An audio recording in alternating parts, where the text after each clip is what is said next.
verte. Tous les Brugeois sont dans le rectangle quasi. Et tous les Gantois aux abords du grand rectangle. La tête au deuxième et la latte. La latte qui repousse cette tête d'Alphaba. Encore une fois, ce sont les défenseurs centraux qui étaient venus porter le danger là sur cette phase arrêtée. On repart du côté gantois.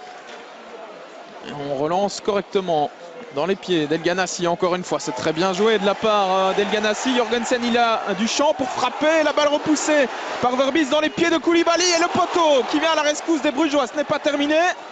Ljubijankić au deuxième poteau. Verbis de nouveau. Et un nouveau poteau de Koulibaly. Cette action va-t-elle se terminer?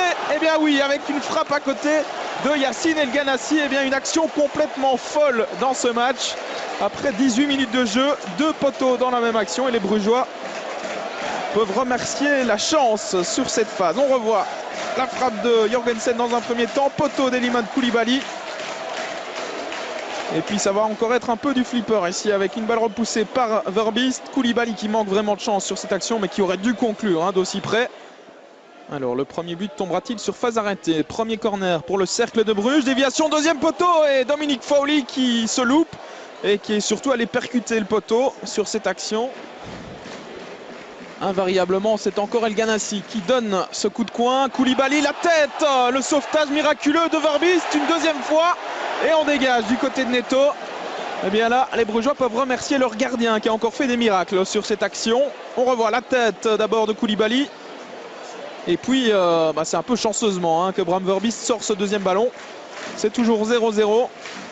Et ce n'est pas les occasions qui manquent du côté gantois. Mais on ne parvient pas à concrétiser pour l'instant. Nouveau coup de coin, El Ghanassi dans le paquet, ballon repoussé par Bram Verbis, pardon, le but non, c'est sauvé de la tête par Viane sur la ligne. Eh bien décidément, ce ballon ne rentrera pas sans doute pour les Gantois, en tout cas pas dans cette première période, si ça continue comme cela. On va revoir une nouvelle fois cette action avec la frappe manquée par Arzo. Et c'est Alphaba qui avait frappé sur... le crâne finalement de Denis Viane. A priori le ballon n'est pas rentré. Les Gantois qui reprennent la possession du ballon. Baric avec Smolders qui a un peu d'espace devant lui. Il va tenter de trouver El Ghanassi. Voilà qui est fait. El Ghanassi à toute vitesse avec Rudy qui revient dans son dos. Le centre extérieur pied d'El Ghanassi et Viane qui se trouve. Et c'est encore une fois Bram Verbis qui est là pour sauver les meubles véritablement. El Ghanassi face à lui, Rudy.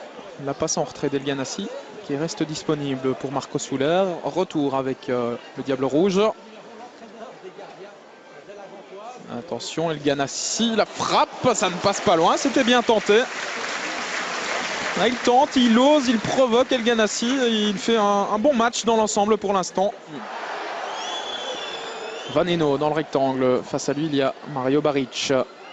Les crochets de Vaneno, la passe elle est bien jouée, elle était belle et le poteau avec Fowley, nouveau poteau.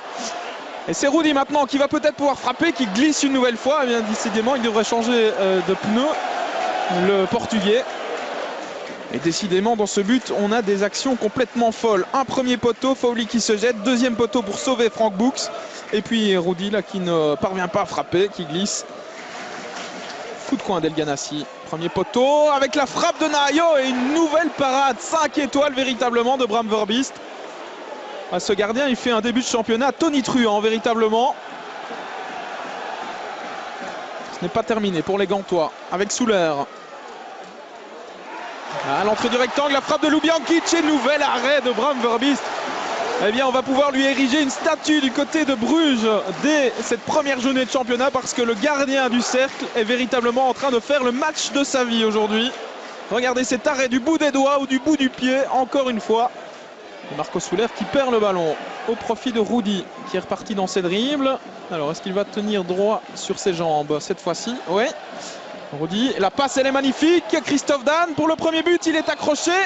Et que dit Monsieur Verweken? C'est un penalty. Penalty pour le Cercle de Bruges. Eh bien, il va falloir revoir cette action parce que j'ai quand même l'impression que Christophe Dan est tombé à contre-temps dans cette action. Carte jaune par la même occasion pour Nahayo qui va être exclu. Voilà la première carte rouge des Gantois cette saison. Elle est pour Nahayo qui avait reçu une carte jaune après 17 minutes de jeu. Et pas de doute dans le regard de Monsieur Verweken. On va revoir ça avec Christophe Dan qui glisse véritablement tout seul. Ouais, il se trébuche dans son propre pied. Christophe Dan. Alors, Oleg Yachuk à 10 minutes de la fin de cette rencontre pour le 1-0 via le montant. 0-1 plus précisément. Le Cercle de Bruges passe devant grâce à ce penalty véritablement généreusement accordé par Monsieur Verweken. Mais voilà, les chiffres sont là. C'est 0-1, ouverture du score pour le Cercle de Bruges par Oleg Yachuk. Et c'est la fin de ce Gantois Cercle de Bruges. Victoire du Cercle 0-1. Du côté brugeois, on se satisfera évidemment de ces 3 points arrachés grâce notamment à un exceptionnel Bram Verbiest dans les buts.